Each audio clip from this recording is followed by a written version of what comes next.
Assalomu alaykum. Bugun dasturimizda Eronga qayta zarbalar berishga tayyormiz. AQSh urush vaziri. Frontda yangicha urush.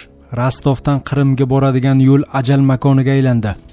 Medvedev yevropaliklar uchun xotirjam uyqu tugaganini aytdi. Polsha bosh vaziri NATOni bunga jiddiy yondashishga chaqirdi. Endi esa batafsil. Rossiyadagi hamyurtlarimiz diqqatiga. Agar sizga трудовой договор, NN, уведомление, deport запретni tekshirish va boshqa shunga o'xshash hujjatlar kerak bo'lsa, bizga bog'lanishingiz mumkin. Xizmatlarimiz arzon va ishonchli. Murojaat uchun hoziroq ekrandagi raqamlarga qo'ng'iroq qiling. Eronga qayta zarbalar berishga tayyormiz. AQSh urush vaziri. AQSh agar kelishuvga erishilmasa, Eronga qarshi hujumlarni qayta boshlashga tayyor. Bu haqda 30-may kuni Qo'shma Shtatlar urush vaziri Pit Hegseth aytib o'tdi. Bu haqda Reuters xabar berdi. Hozirda Washington va Tehron muzokarachilari kelishuvga to'sqinlik qilayotgan jiddiy kelishmovchiliklarni bartaraf etish ustida ishlamoqda. Agar zarurat tug'ilsa, biz hujumlarni qayta boshlashga to'liq qodirmiz. Bizning zaxiralarimiz ham mintaqada, ham butun dunyo bo'ylab bunga mutlaqo mos keladi. Shuning uchun biz juda yaxshi holatdamiz, dedi Hegseth Singapurdan turib.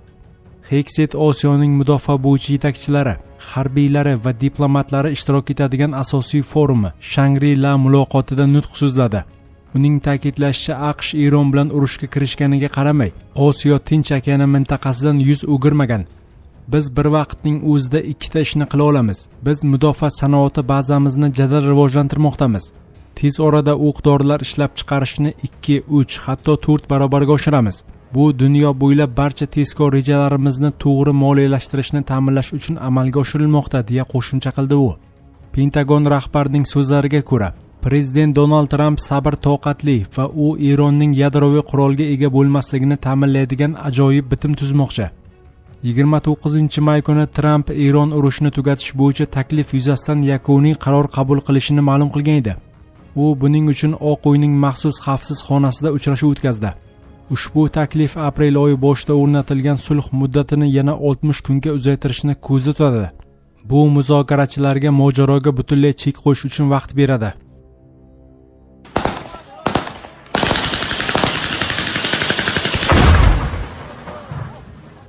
Есть кто живой? А не, забрали, наверное, их, слышишь? Забрали, наверное, говорю. Вроде нету никого. Поехали отсюда быстрей. Гражданская машина. Фуру сожгли. Ё-моё. Этого вчера ничего не было. Короче, в меня чуть не попал, либо вот в этого. Остановился, бля, я. В туалет попал, врезался. В туалет врезался. Frontda yangicha urush. Rostovdan Qrimga boradigan yo'l ajal makoniga aylandi. Rostov oblastini anneksiya qilingan Qrim bilan bog'lovchi R280 Novorossiya federal trassasi bo'ylab harakat Ukraina drollari zarbalari tufayli to'xtatildi. Bu esa yarim orolda benzin taqchilligini yuzaga keltirdi. Yoqilg'i qo'yish shoxobchalarida kuniga 20 litrdan ortiq benzin sotib olish mumkin emas. Ko'plab zapravkalarda umuman yoqilg'i qolmagan. Ukraina mudofaa vaziri Mikhail Fyodorov Ukraina qurolli kuchlari Rossiya armiyasiga front ortida bosimni kuchaytirish va uning faol hujum harakatlarini olib borish imkoniyatlaridan mahrum etish uchun logistika lokdaunini boshlaganini ma'lum qildi. Zaporojye oblastining anneksiya qilingan qismining Rossiya tomonidan tayinlangan rahbari Yevgeniy Baliskiy 29-may kuni Ukraina qurolli kuchlari masofadan minalashtirishning kompleks tizimini qo'llayotganini aytdi.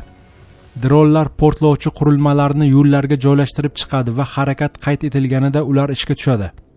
Baliskiy haydovchilardan zarurat bo'lmaganda safarga chiqmaslikni so'ragan. Zaporojye oblastining anneksiya qilingan qismi transport vaziri Nikolay Lukashenko esa Qrimdagi trassa odatiy rejimda ishlayotgani va uzoq muddatli to'siqlar yo'qligi, ammo yo'lning ayrim uchastkalarida harakatlanishda operativ vaziyatga bog'liq ravishda muammolar bo'lishini aytgan. Xerson oblastining anneksiya qilingan qismida 21-maydan boshlab Qrimga boradigan yo'l bo'ylab safarga chiqish cheklandi. Hududning Rossiya tomonidan tayinlangan gubernatori Vladimir Saldo tegishli farmonni imzoladi.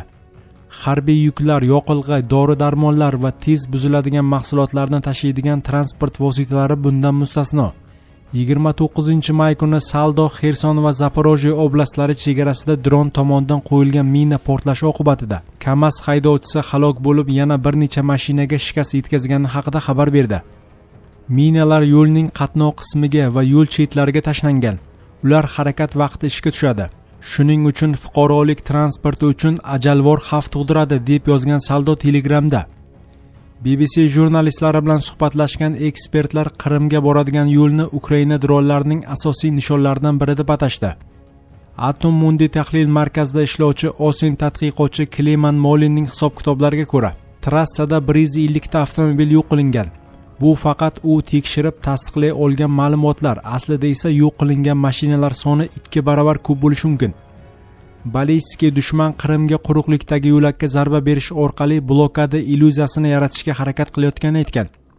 Saldo esa Ukraina qurolli kuchlari hujumlarini Leningrad qamali bilan taqqoslagan. Bu surbetlarcha vahshiylik. Bunday xatti-harakatlar o'zining shafqatsizligi bilan Leningradning fashistlar tomonidan qamal qilinishini eslatadi. O'shanda dushman odamlarni